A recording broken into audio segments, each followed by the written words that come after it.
Hello, Supergang. You've just caught Teddy and I at a bit of a sad moment.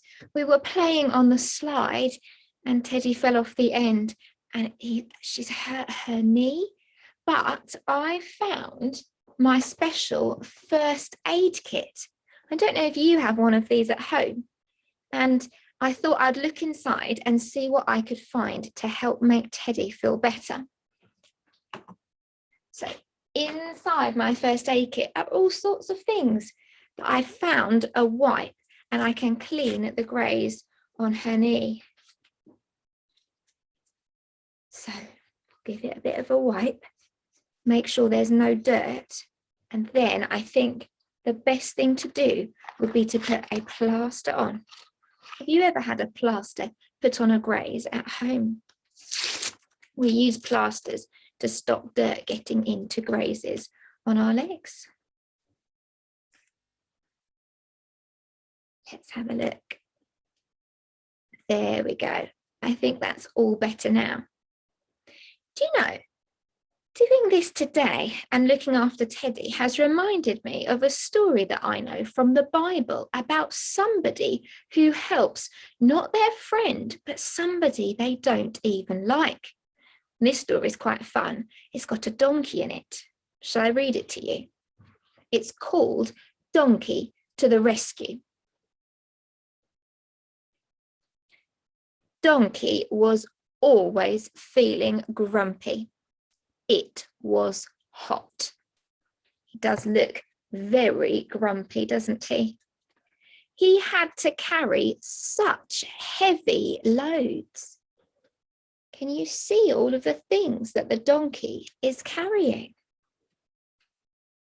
He was tired. He was not a happy donkey. Early one morning, his master said, "We're off on a long trip." Do you think the donkey's going to want to go on a long trip? I don't think so. He climbed high in the mountains with his master on his back. Perhaps there are robbers, thought Donkey, and felt even grumpier. So Donkey's worried about where they are riding. Then Donkey saw a man on the road. He had been beaten up and robbed. Can you see he's got grazes on his legs, just like Teddy? "We must help," said his master. But Donkey didn't want to stop. He was still grumpy.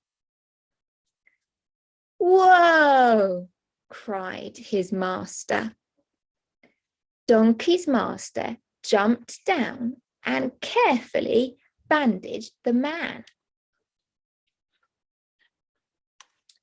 Then he lifted the man onto Donkey's back. Poor man, thought Donkey. Perhaps I shouldn't be so grumpy. Donkey trotted on, his master leading the way. At last, they reached a house. They lifted the sick man down. "Thank you," he said to Donkey. Next time, Donkey wouldn't be so grumpy. Jesus told a story in the Bible of a man and his donkey who helped another man who was robbed. He said we should help anyone who needs it, not just people we know and our friends. What did you think of the story, Ted? I think we enjoyed that story. It reminds me about wanting to help people, even if they're not my special friends. I wonder if you can find where your first aid kit is at home. Maybe you might be able to practice putting a plaster on a teddy so that you'd be ready if you ever needed to help someone. I hope you enjoyed the story and I hope you have a fantastic week. Bye-bye.